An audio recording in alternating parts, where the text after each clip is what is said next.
कक्षा 9 पाठ्य पुस्तक स्पर्श भाग 1 अध्याय दुख का अधिकार। लेखक परिचय। लेखक हैं श्री यशपाल।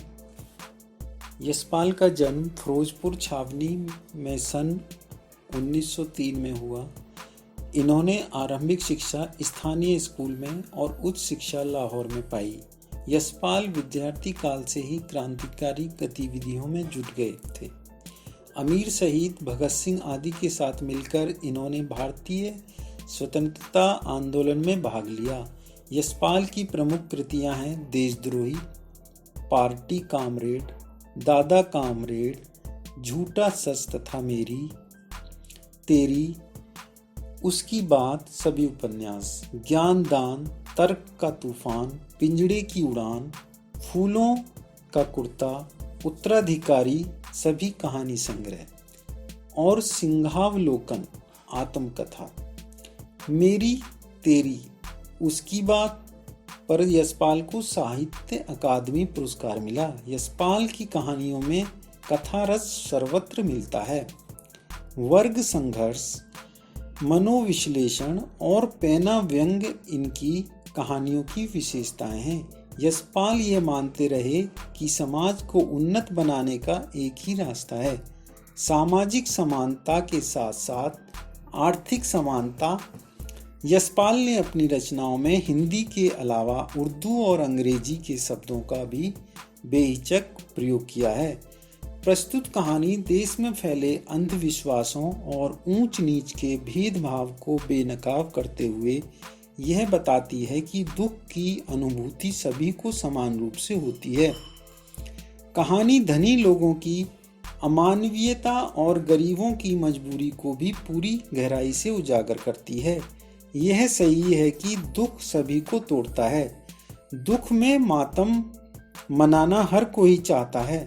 दुख के क्षण से सामना होने पर सब अवश हो जाते हैं, पर इस देश में ऐसे भी अभागे लोग हैं जिन्हें न तो दुख मनाने का अधिकार है न अवकाश। दुख का अधिकार। मनुष्य की पोशाकें उन्हें विभिन्न श्रेणियों में बांट देती हैं। प्राय पोशाक ही समाज में मनुष्य का अधिकार और उसका दर्जा निश्चित करती है। वह हमारे लिए अनेक बंद दरवाजे खोल देती है, परंतु कभी ऐसी भी परिस्थितियां आ जाती हैं कि हम जरा नीचे झुककर समाज की निचली श्रेणियों की अनुभूति को समझना चाहते हैं। उस समय यह पोशाक ही बंधन और अड़चन बन जाती है। जैसे वायु की लहरें कटी हुई पतंग को सहसा भूमि पर नहीं गिर जाने देती, उसी तरह खास परिस्थितियों में हमारी पोशाक हमें झुक सकने से रोके रहती है। बाजार में फुटपाथ पर कुछ खरबूजे डलिया में और कुछ जमीन पर बिक्री के लिए रखे जान पड़ते थे। खरबूजों के समीप एक अधेड़ उम्र की औरत बैठी रो रही थी। खरबूजे ने बिक्री के लिए थे, परंतु उन्हें खरीदने के लिए कोई कैसे आगे बढ़ता। खरबूजों को बेचने वाली तो कपड़े से मुंह छिपाए, सिर को घुटनों पर रखे फफक फफक कर रो रही थी।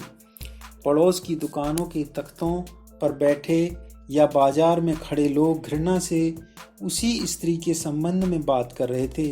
उस स्त्री का रोना देखकर मन में एक व्यथा सी उठी, पर उसके रोने का कारण जानने का उपाय क्या था। फुटपाथ पर उसके समीप बैठ सकने में मेरी पोशाक ही व्यवधान बन खड़ी हो गई।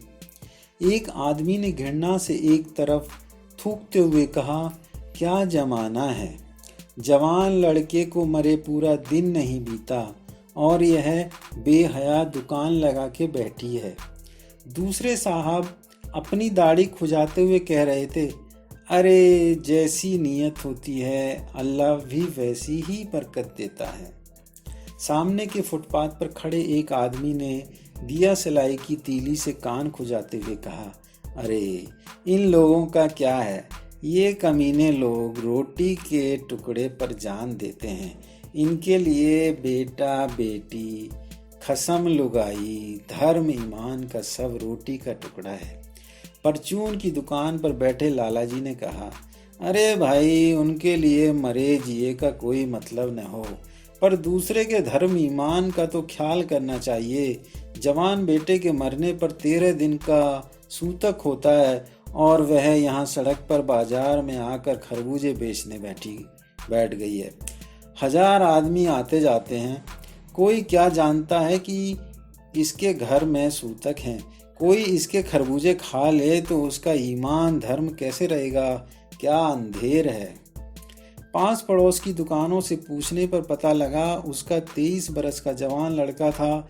घर में उसकी बहू और पोता पोती हैं। लड़का शहर के पास 1.5 बीघा पर जमीन में कछियारी करके परिवार का निर्वाह करता था। खरबूजों की डलिया बाजार में पहुंचाकर कभी लड़का स्वयं सौदे के पास बैठ जाता था, कभी माँ बैठ जाती थी। लड़का परसों सुबह मुंह अंधेरे बेलों में से पके खरबूजे चुन रहा था। गीली मेड़ की तरावट में विश्राम करते हुए एक सांप पर लड़के का पैर पड़ गया। सांप ने लड़के को डंस लिया। लड़के की बुढ़िया माँ बावली होकर ओझा को बुला लाई। झाड़ना फूकना हुआ, नागदेव की पूजा हुई। पूजा के लिए दान दक्षिणा चाहिए। घर में जो कुछ आटा और अनाज था दान दक्षिणा में उठ गया। माँ, बहू और बच्चे भगवाना से लिपट लिपट कर रोए, पर भगवाना जो एक दफे चुप हुआ तो फिर ने बोला। सर्प के विष से उसका सब बदन काला पड़ गया था। जिंदा आदमी नंगा भी रह सकता है, परंतु मुर्दे को नंगा कैसे विदा किया जाए? उसके लिए तो बजाज की दुकान से नया कपड़ा लाना ही होगा, चाहे उसके लिए माँ के हाथों के छन्नी ककना ही क्यों न बिक जाएं। भगवाना परलोक चला गया। घर में जो कुछ चूनी भूसी थी उसे विदा करने में चली गई। बाप नहीं रहा तो क्या, लड़के सुबह उठते ही भूख से बिलबिलाने लगे। दादी ने उन्हें खाने के लिए खरबूजे दे दिए, लेकिन बहू को क्या देती? बहू का बदन बुखार से तवे की तरह तप रहा था। अब बेटे के बिना बुढ़िया को दुवन्नी चवन्नी भी कौन उधार देता? बुढ़िया रोते रोते और आंखें पोंछते पोंछते भगवाना के बटोरे हुए खरबूजे डलिया में समेटकर बाजार की ओर चली। और चारा भी क्या था। बुढ़िया खरबूजे बेचने का साहस करके आई थी, परंतु सिर पर चादर लपेटे, सिर को घुटनों पर टिकाए हुए फफक फफक कर रो रही थी। कल जिसका बेटा चल बसा, आज वह बाजार में सौदा बेचने चली है। हाय रे पत्थर दिल। उस पुत्र वियोगिनी के दुख का अंदाजा लगाने के लिए पिछले साल अपने पड़ोस में पुत्र की मृत्यु से दुखी माता की बात सोचने लगा। वह संभ्रांत महिला पुत्र की मृत्यु के बाद 2.5 मास तक पलंग से उठ न सकी थी। उन्हें 15-15 मिनट बाद पुत्र वियोग से मूर्छा आ जाती थी, और मूर्छा ने आने की अवस्था में आंखों से आंसू ने रुक सकते थे।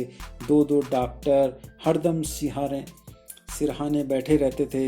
हरदम सिर पर बर्फ रखी जाती थी। शहर भर के लोगों के मन उस पुत्र शोक से द्रवित होते थे। जब मन को सूझ का रास्ता नहीं मिलता तो बेचैनी से कदम तेज हो जाते हैं। उसी हालात में नाक ऊपर उठाए राह चलतों से ठोकरें खाता मैं चला जा रहा था। सोच रहा था, शोक करने गम मनाने के लिए भी सहूलियत चाहिए, और दुखी होने का भी एक अधिकार होता है।